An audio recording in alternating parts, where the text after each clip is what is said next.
Hi, Tech for Christ. My name is Nathen and I'm a speaker and writer with Ravi Zacharias International Ministries. It is my pleasure and honor to introduce to you the speaker for this year's event. His name is Ravi Zacharias.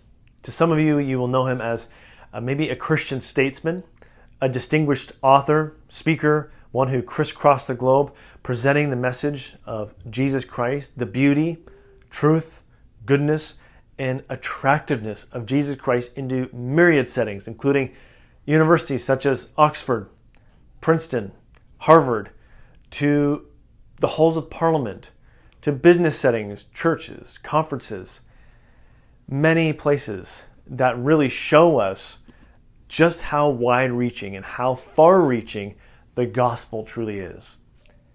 For me, he actually was more than that. He was my uncle. He had such a profound impact on my life. For me, when I think of my Uncle Ravi, I certainly think of all those accolades and all those things I mentioned. Speaker, distinguished author, amazing apologist, one who defended the faith, a champion of the faith. But for me, my memories of him go much deeper than that. Yes, the lens through which I view him certainly is my uncle as an apologist, but even before we get to the apologist part, he's just my uncle, Uncle Ravi. One thing that might be surprising to you is not necessarily that he was a brilliant man. If you've heard him or read his books, you will know, wow, this person was really intelligent. One thing that might surprise you is that he had a sharp sense of humor. I love that about him. He just loved not only telling stories, but telling jokes. So this evening, how do we get to this evening? Ravi Zacharias speaking to you, Tech for Christ. Well, actually, it goes back for me speaking to Chi at Microsoft. I gave a series of talks to the Christian staff there, and they asked if Ravi would come and speak. And I should say to you that he was very much looking forward to this event this evening. When I spoke to him in February, we were in Sri Lanka together, and we talked over a dinner about this event. And I think what I felt most was how much he admired you, those of you who work in the tech sector. Not only those of you who work in the tech sector, but those of you who are Christian, who follow Christ, knowing he knew and he felt the pressure there is on you. He could appreciate the pressure that you face in tech and how that relates to your faith, how it relates to you being a faithful witness to Christ. So this evening, as you watch and listen to Ravi Zacharias, know that actually for him, he would love to have been here in person. Yes, it probably wouldn't have actually happened this year for the pandemic, but he would love to have actually been with you to speak to you in person. But more than that, he would have relished and just enjoyed being able to interact with you, listen to the questions you have, and just have a dialogue. So without further ado, I introduce this event speaker, Ravi Zacharias. I am going to do my best within the limited time I have this afternoon to try to answer this question for you. What does it mean to be human? When we say ecce homo, and of course we are using it in the sense generically of men and women because of the humankind in which we both represent here. What does it mean to be human? The Christian is the only one who deals with this with the laws of logic and the conformity to truth in answering it. What do I mean by that? Truth has two theories, correspondence and coherence. Every statement, if it is true, will correspond to reality as it is.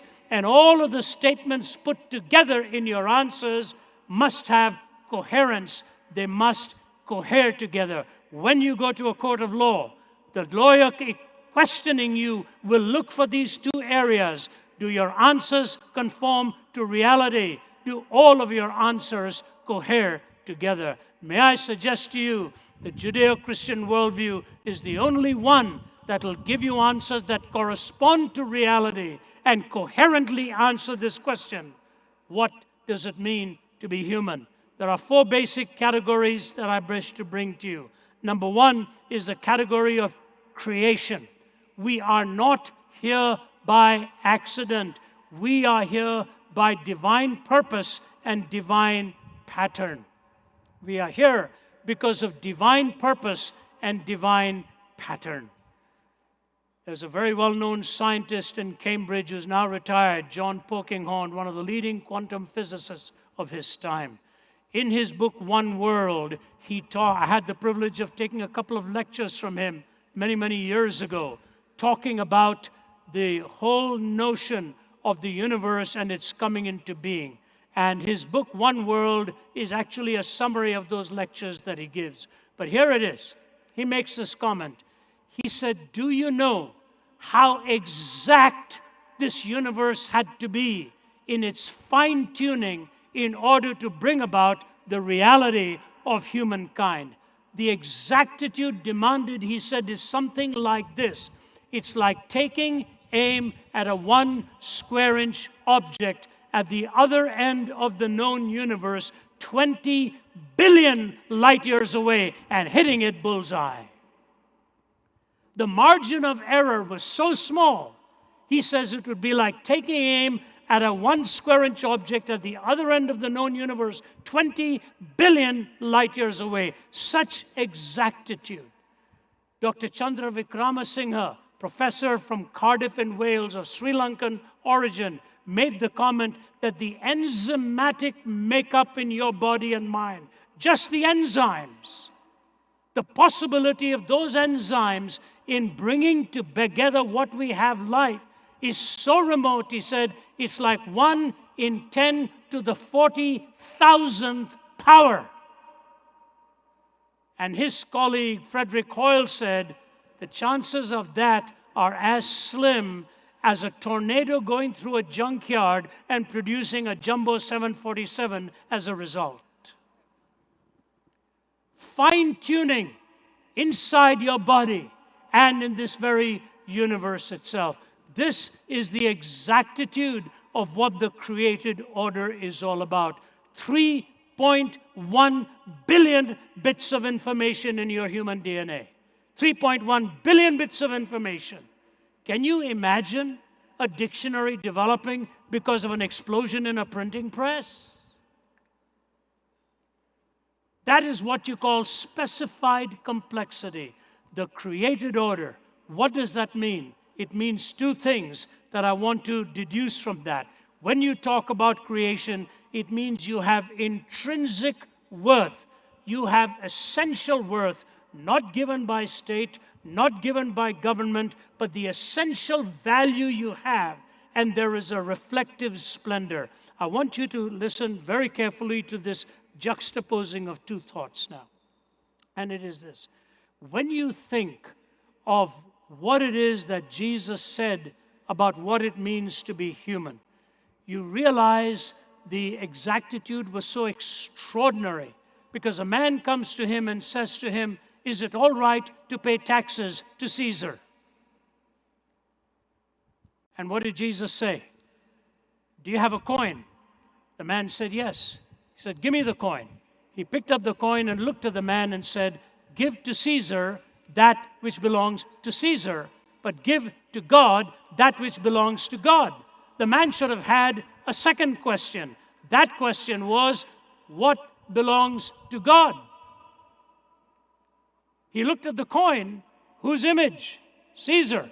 Give to Caesar that which belongs to Caesar. Give to God that which belongs to God. The man should have said, what belongs to God? Jesus would have said, whose image is on you?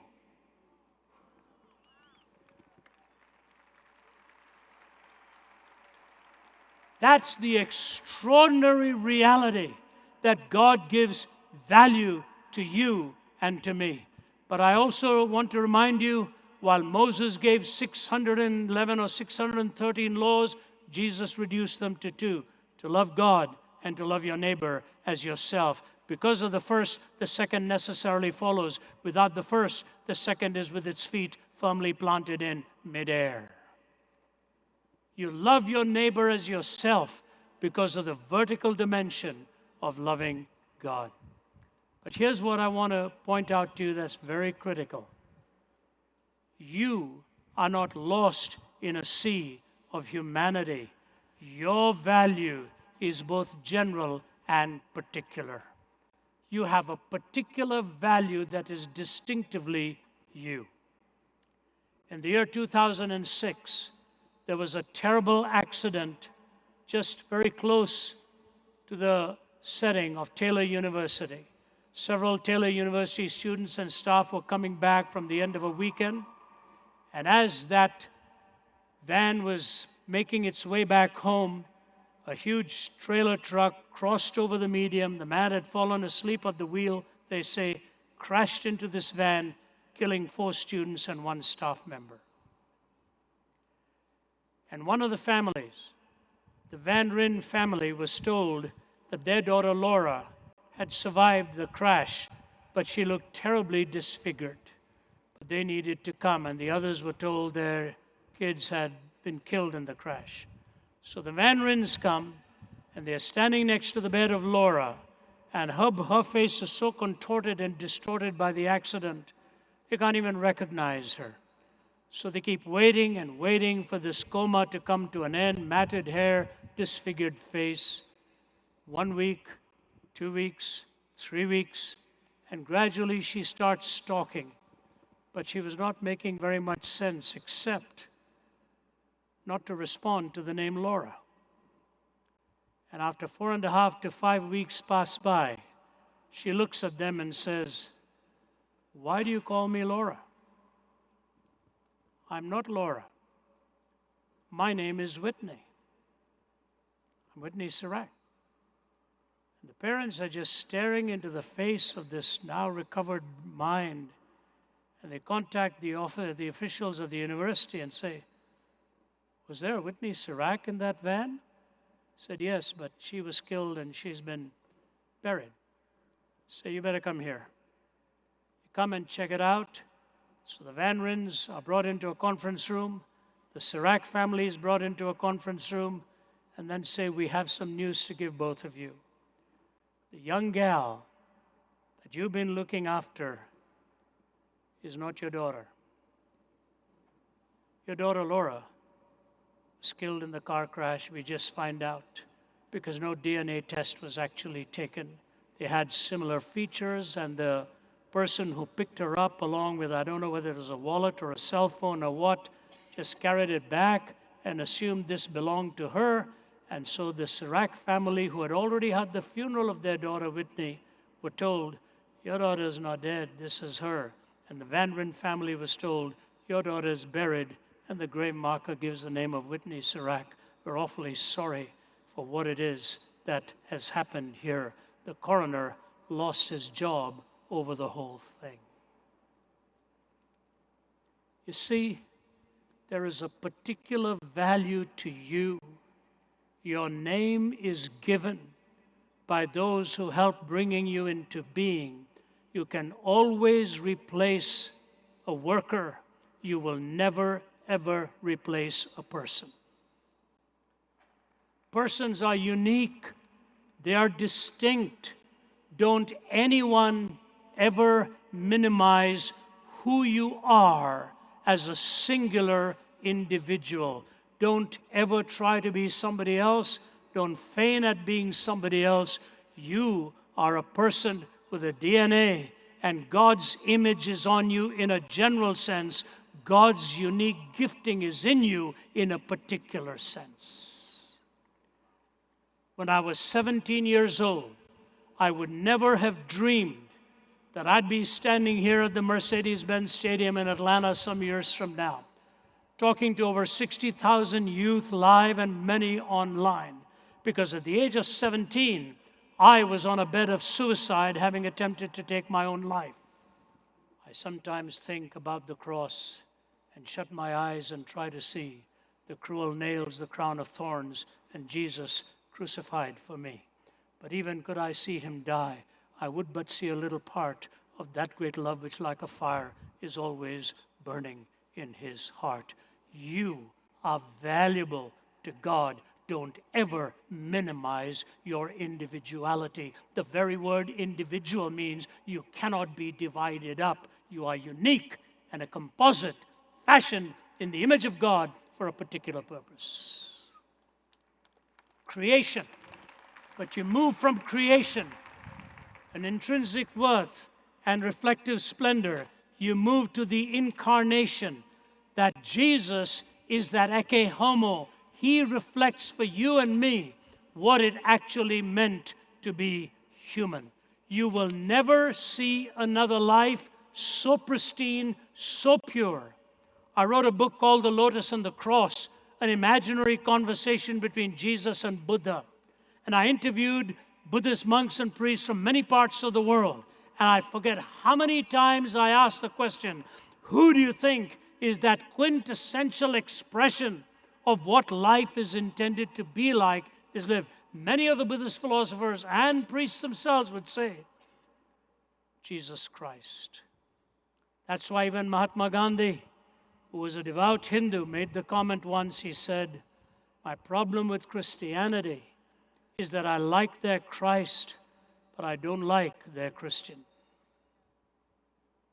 Because of all that he'd seen wrong. Young people, nobody can shine the light brighter in our times than people like you. And when we talk about the incarnation, pour your mind into the scriptures to study the person of Jesus so that you will reflect that splendor. Two things about the incarnation: the absoluteness of the moral law and the supremacy of love. The absoluteness of the moral law and the supremacy of love. What does that mean? The moral law has boundaries. There is no such thing as free love. Free love is a contradiction in two words. When we are talking about the supremacy of love, we are talking about the incarnation. What language shall I borrow to thank you, dearest friend, for this thy dying sorrow, thy pity without end? Oh, make me thine forever, and should I fainting be, Lord, let me never, never outlive my love for thee. You may be here with a friend, you may be here out of curiosity, you may be here and you really like some particular presenter or speaker or whatever. Do you know you possibly are here to make an appointment with God? Because He has an appointment with you. And so we have creation, incarnation, thirdly and quickly, transformation. God offers to change your heart and allow you to be the full measure of who you really were meant to be. The Bible says, who being in the form of God thought it not robbery to be equal with God, made himself of no reputation, took upon himself the form of a servant, being found in fashion as a man, he humbled himself and became obedient unto death, even the death of the cross. Wherefore God also has exalted him and given to him a name that is above every name, that at the name of Jesus every knee shall bow and every tongue shall confess that Jesus Christ is Lord, to the glory of God the Father. Ecce homo. Ecce homo. See the man who's willing to transform you.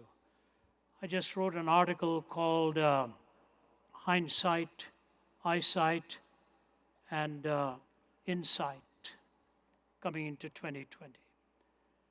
I gave an illustration of a 12-year-old boy a few days ago who was born colorblind.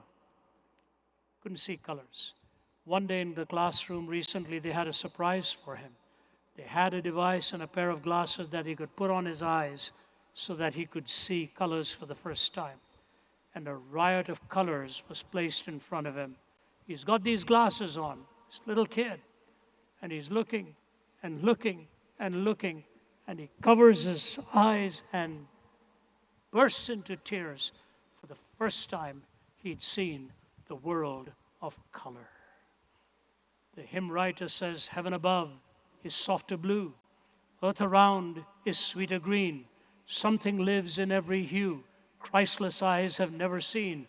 Birds with gladder songs o'erflow, stars with deeper beauty shine. Since I know, as now I know, I am His and He is mine.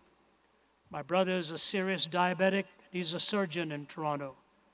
2 weeks ago, they did a surgery on him, and he wrote to the family, I cannot tell you what it means to see colors again. I cannot tell you what it means to see colors again. He's a brilliant surgeon, had to give it up because of his failing eyesight and went into pain management because the emotional toll of pain. The sight is back, the colors are back, he's driving again. He said, I cannot tell you what it means to have the sight of colors again. Transformation. The Bible calls it new birth, and the clock is ticking away, so I'll have to end here. Creation, incarnation, transformation, and consummation. What does consummation mean? Worship. You are consumed in the worship of the living God. Let me just put it to you in these words as I close. You see, universities try to answer a question, what does it mean to find unity in diversity? That's why universities were created, to find unity in diversity. But they don't have unity in diversity. Do you know why? Because you will never find unity and diversity on the outside until you have unity in diversity on the inside. And that comes from worship, which Archbishop William Temple says is the submission of all of our nature to God. It's the quickening of conscience by His holiness, nourishment of mind by His truth, purifying of imagination by His beauty, opening of the heart to His love, and submission of will to His purpose. All this gathered up together is the greatest expression of which you are capable. God brings you that total consummate fulfillment by bringing together all of your proclivities and binding it together in the sacredness of your expression to God. That's why we sing. That's why we celebrate. That's why we listen to the Word. That's why we give. That's why we speak. That's why we are here from so many different nations, all here for the same message. Ecce homo, behold the man, the Word becoming flesh and dwelling among us, full of grace and truth. What does it mean to be human? You go from creation to the incarnation, to transformation, to consummation. Is there any other worldview that gives you this kind of an answer, except in the Word becoming flesh and dwelling amongst us, full of grace and truth? His name is Jesus. He brings to you the real meaning of what it means to be human.